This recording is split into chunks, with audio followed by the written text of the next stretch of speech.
Mes amis, bien le bonjour et merci d'être ici. Merci aussi à ceux qui me soutiennent sur Patreon. Je viens de faire passer une vidéo sur Patreon à l'instant sur ce que j'appelle les BPC, les Blancs Post-Chrétiens. Si vous faites partie de Patreon, vous pouvez la voir, mais c'est quelque chose un peu trop explosif, on va dire, pour la partager sur ce forum-là. En tout cas, aujourd'hui, je viens vous parler de ballons. On est rentré dans l'ère des ballons, dans l'ère même des ovnis. C'est ce que titrent les journaux aujourd'hui. Personnellement, je voulais mépriser cela. Je vois ça monter, je vois cette mayonnaise monter depuis quelque temps.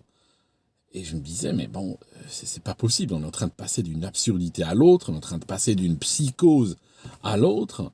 Et là, on arrive au ballon, et puis bientôt peut-être au petit martien, au petit bonhomme vert. Bon, je vais essayer de clarifier un certain nombre de choses aujourd'hui. Premièrement, les ovnis, ça existe ou ça n'existe pas? Quand on se dit à des gens, les ovnis existent, ils sont tous, les ovnis existent, ils me regardent un petit peu comme doutant de mes capacités mentales. En fait, c'est quoi un ovni? C'est un objet volant non identifié. Okay, non identifié à quoi? C'est quoi non identifié? Comment on identifie des objets volants? On les identifie typiquement au radar. Donc, la préoccupation constante de chaque radariste, c'est identifier tous les avions qui s'envolent dans sa zone de compétence, dans sa zone géographique de compétence. Et d'ailleurs, l'un des échanges les plus parlants, c'est que quand un avion contacte le contrôleur radar, quelle est la phrase qui arrive au début des échanges? C'est vous êtes identifié. Ça veut dire quoi, vous êtes identifié? Ça signifie que maintenant, j'arrive à vous associer au retour radar que j'ai ici. Je sais que c'est vous. Alors par un dispositif de transpondeur, de base de données et tout ça, ils ont des étiquettes qui s'affichent sur le radar. Ça signifie que cet objet volant est identifié. Mais on fait quoi si, par exemple, un vieux papy décolle d'un aéroclub sur son Cessna 152, se gourre dans sa navigation, il traverse une zone contrôlée sans s'annoncer à personne? Eh bien, le radariste va voir cette chose traverser comme ça lentement. Il n'y a pas d'étiquette, il n'y a pas de communication, il n'y a pas d'identification. Donc ça devient un objet volant non identifié. Pareil, si un avion militaire dans une mission d'urgence ou secrète ou autre part à grande vitesse et puis par inadvertance racle un petit peu une zone contrôlée puis il passe très rapidement, c'est quoi? C'est un objet volant non identifié. Donc un ovni, ça ne veut pas dire nécessairement une soucoupe volante avec des petits ballons verts à l'intérieur. Ça peut être tout simplement un avion militaire, une mission secrète, un avion d'aéroclub, un ballon météo, ça peut être n'importe quoi. Deuxièmement, l'histoire des ballons. Ils ont vu des ballons au-dessus des États-Unis, ils en ont abattu un, il y en a d'autres qui surgissent. L'histoire des ballons ne date pas d'aujourd'hui, elle date pas de 2023. Durant la Deuxième Guerre mondiale, les Japonais avaient développé, surtout vers la fin de celle-ci, avaient développé un plan pour une arme intercontinentale d'un nouveau genre. Alors, ils ont pris des patrons qui leur ont permis de couper de longues lanières de soie cirée et de papier. Ils ont pris cela dans des écoles, ils ont recruté plein de petites mains, plein de gamins allaient à l'école pour être de corvée de collage, et ils s'appliquaient minutieusement à coller la soie et les papiers, sans savoir ce que ça allait donner. Mais en fait, tout cela après était rassemblé dans des hangars, et puis formé des ballons. Au départ, ils étaient petits, puis après ils ont grandi, et quand on arrive en 1944-1945, on a des ballons qui ont à peu près 10 mètres de diamètre. Ça donne un volume de 500 mètres cubes, et à l'intérieur, ils étaient remplis d'hydrogène, de gaz hydrogène. Alors, le but, durant toute la guerre, quand on développait ce programme militaire secret au Japon, était de mettre ces ballons à l'intérieur de sous-marins.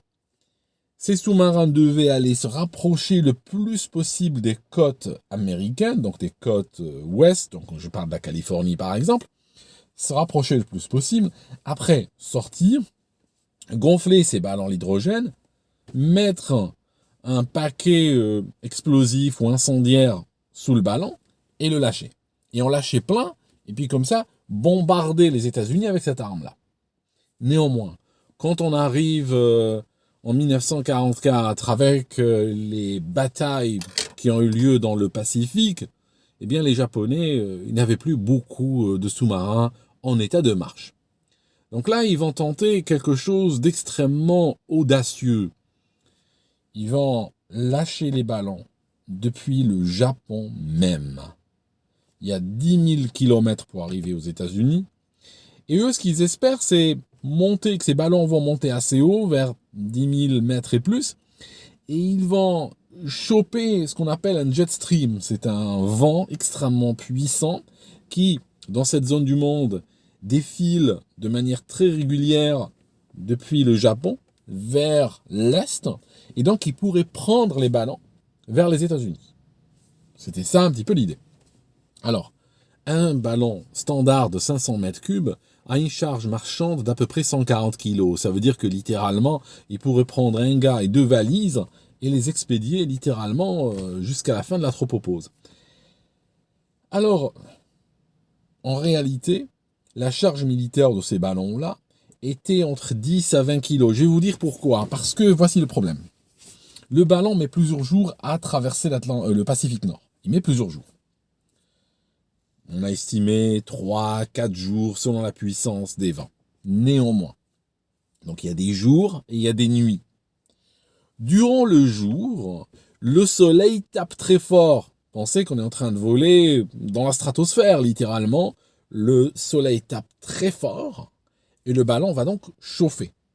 Le gaz à l'intérieur aura tendance à s'expanser, donc créer de la pression dans le ballon qui pourrait exploser. Qui pourrait juste éclater tout simplement sous l'effet de la pression. Donc qu'est-ce qu'on fait? On a prévu une valve dans le ballon. Cette valve est une valve très simple de surpression. Quand la pression augmente, elle va s'ouvrir et du gaz va sortir. Et le problème, c'est que, ok, le gaz sort, l'hydrogène va sortir, mais est-ce qu'on a perdu de l'hydrogène? Or, la sustentation est assurée justement par un bon gonflage à l'hydrogène.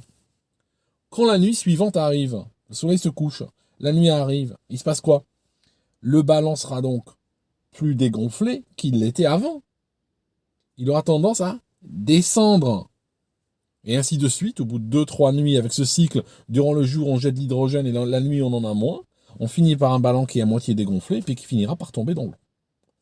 Donc, les Japonais ont prévu un système extrêmement ingénieux basé sur des sacs de sable, un lest de sacs de sable qui était tombé ou jeté progressivement par un système très sophistiqué muni de capsules altimétriques. Ça veut dire que durant le jour, le ballon vole très haut, mais de temps en temps, il jette de l'hydrogène. Durant la nuit, quand le soleil n'est plus là, le ballon a tendance, cette fois-ci, à accuser vraiment son dégonflage, il commence à baisser. La capsule altimétrique, il en avait 3, détecte qu'il est en train de baisser et va commencer à jeter du lest. Il deviendra plus léger, il remontera. Il s'agissait de le maintenir à l'altitude la plus élevée possible pour qu'il soit dans le flux du courant, dans le flux du jet stream, parce que sinon il allait tomber dans l'eau. Mais le problème avec ceci, c'est que ça venait réduire la charge marchande, qui allait de 140 kg effective à finalement 20 kg seulement, parce que le reste c'était du sable. Voilà le problème. Néanmoins, entre 1944 et 1945, les Japonais allaient lâcher 9300 ballons depuis le Japon. Sur ces 9300, il y en a 300 qui vont atteindre leur cible aux États-Unis. Certains portaient des bombes incendiaires, d'autres portaient des bombes antipersonnelles avec de l'acide picrique. Ils ont explosé, ils ont même tué des gens, fait des dégâts. Les Américains, au départ, pensaient que c'était lancé depuis des sous-marins. Mais après, très rapidement, ils ont compris que les Japonais étaient assez dingues pour tenter un lancement depuis leur propre pays, en espérant que le ballon fasse 10 000 km. D'ailleurs, on a commencé même à trouver des ballons au Mexique. On a trouvé des ballons au Canada. C'est pas une arme très précise.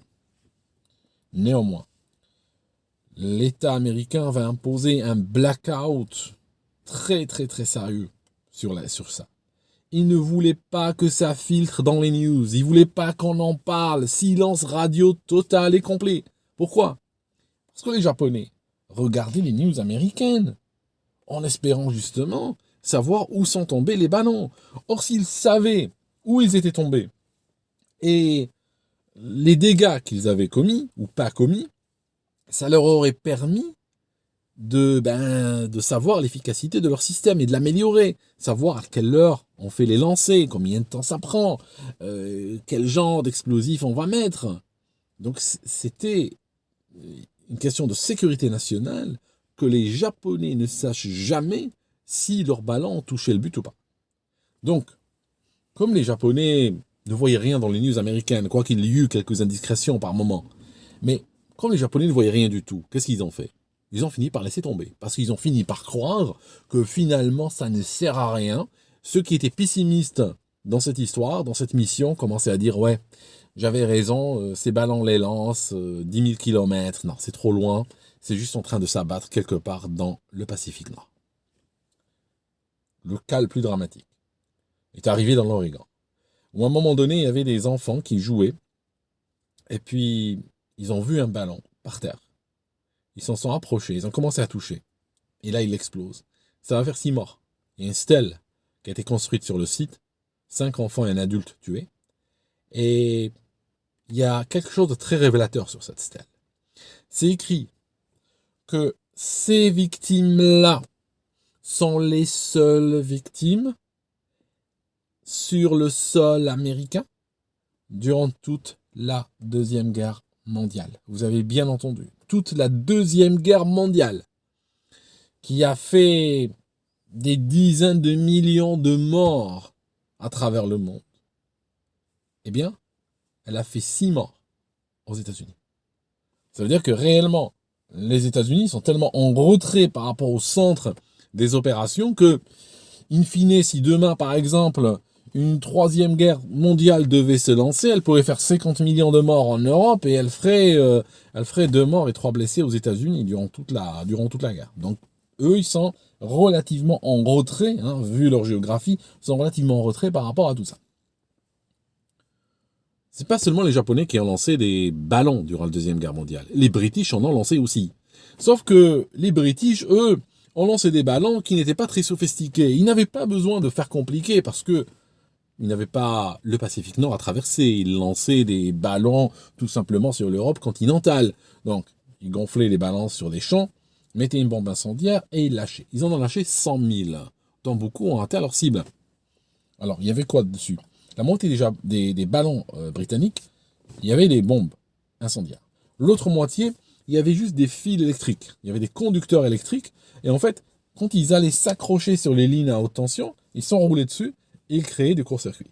Donc c'était des opérations aussi de destruction et de sabotage. 100 000 ballons lancés par les Britanniques. Les Américains aussi ont contemplé l'idée et ont travaillé sur un programme lié à des ballons. C'est une arme quelque part non conventionnelle parce que tout le système de défense aérienne des États-Unis par exemple, ou tout autre pays moderne, est basé sur des radars, des intercepteurs, où chaque génération d'intercepteurs sont plus rapides, peuvent monter plus haut, peuvent dépasser la vitesse du son. Oui, mais on va pas t'envoyer un navire rapide. Ce qu'on va t'envoyer, c'est un aérostat. On va t'envoyer un ballon qui avance très lentement, qui va au gré du vent, qui est complètement imprévisible, qui vole très haut, et que tu ne verras même pas. Parce qu'en fait, les Américains, ou les défenses aériennes classiques, s'attendent à une attaque de type classique. Et là, ils se retrouvent avec ce genre d'attaque. Alors, le ballon qui a été explosé au-dessus des États-Unis faisait 60 mètres de diamètre. Ça veut dire que nous passons, si vous regardez le ballon japonais, qui faisait 10 mètres de diamètre, avait déjà 140 kg de charge marchande. Le gros ballon de 60 mètres, lui, a une charge marchande de 30 tonnes. Même si on imagine 10 tonnes de ballast sous forme d'eau ou sous forme de sable ou autre, il reste quand même assez de quoi transporter 1 ou 2 ou 3 bombes atomiques s'il le faut. Quoique les nations qui ont la bombe atomique ne seraient pas bien inspirées de placer celle-ci au bout d'un ballon puis le lâcher au gré du vent. Il pourrait tomber peut-être en de mauvaises mains. De toute façon, vous me diriez qu'une bombe atomique est toujours entre de mauvaises mains, mais bon, on se comprend. Maintenant, il y a des images qui sont sorties, alors je ne sais pas si elles sont authentifiées ou pas, mais on voit un ballon chinois, et dessous, il y a une structure, il y a une sorte de panier en métal, et dans ce panier en métal, il y a des missiles. C'est-à-dire qu'il est toujours possible pour eux de lancer un ballon de 60 mètres de diamètre, donc ou plus grand, hein, il pourrait porter des dizaines de tonnes. À ce moment-là, mettre une batterie de missiles. Et puis, si on est dans un cadre d'une guerre, au moment où tu le vois, bah, t'es mort. Parce que les Américains, ils ont été survolés pendant plusieurs jours sans que leur État ne puisse faire quoi que ce soit. Imaginez, imaginez qu'au lieu d'avoir un ballon, et on est 1000, et imaginez qu'ils portent des missiles. Parce que ça coûte pas cher, ces ballons-là. C'est ça l'avantage. C'est que si on compare à un bombardier classique qui fait du bruit, qui a besoin de carburant, il faut refueler, il faut faire une escale quelque part, il lui faut des tankers qui volent comme ça en hippodrome et qui l'attendent quelque part dans un point rendez-vous et tout ça, c'est très compliqué tout ça. Et c'est très voyant, c'est une expédition, c'est de la logistique ça se voit. Un ballon, non. Un ballon, il gonfle, il lâche au petit matin, puis il est parti. C'est tout. Et en plus aujourd'hui, grâce aux satellites, grâce aux moyens, on peut imaginer que ce ballon, ceux qui l'ont lancé, avaient des appareils dessus lui permettant de dialoguer avec un satellite et tout ça, et donc donner sa position. Eh bien, ils n'ont pas besoin d'en lancer 9000 ou 10 000. Ils ont la capacité de lancer des ballons beaucoup plus précisément qu'anciennement. Voilà. Donc, on est dans une nouvelle logique, en fait. C'est une nouvelle arme intercontinentale extrêmement basique. Voilà. Quant aux ovnis, les ovnis, moi je vous dis un truc, hein, entre nous. Comment on les appelle, que les martiens viennent et tout ça, moi ça me dérange pas. D'accord? Des petits bonhommes verts dans une soucoupe, j'ai aucun problème. Le seul problème que j'aurais, là où je mettrais le haut là, c'est si on veut créer la taxe ovni ou la taxe extraterrestre. Parce qu'aujourd'hui, nos seigneurs, qu'est-ce qu'ils font? Chaque fois qu'ils sortent quelque chose d'abracadabrant, c'est comme les escrocs qui t'écrivent des emails, etc., avec des histoires, bonjour, je travaille pour l'ONU, ou bonjour, je suis douanier à Abuja, ou des trucs comme ça. Tu sais tout de suite qu'il sera question d'argent à un moment donné. Et il sera question que toi, tu payes. Donc aujourd'hui, moi, quand je regarde nos seigneurs, ils parlent de n'importe quoi. Ils parlent d'un astéroïde, je me dis, bon, il y aura peut-être une taxe astéroïde. Ils parlent d'un ovni ou d'un martien, je me dis, bon, il y aura la taxe martien.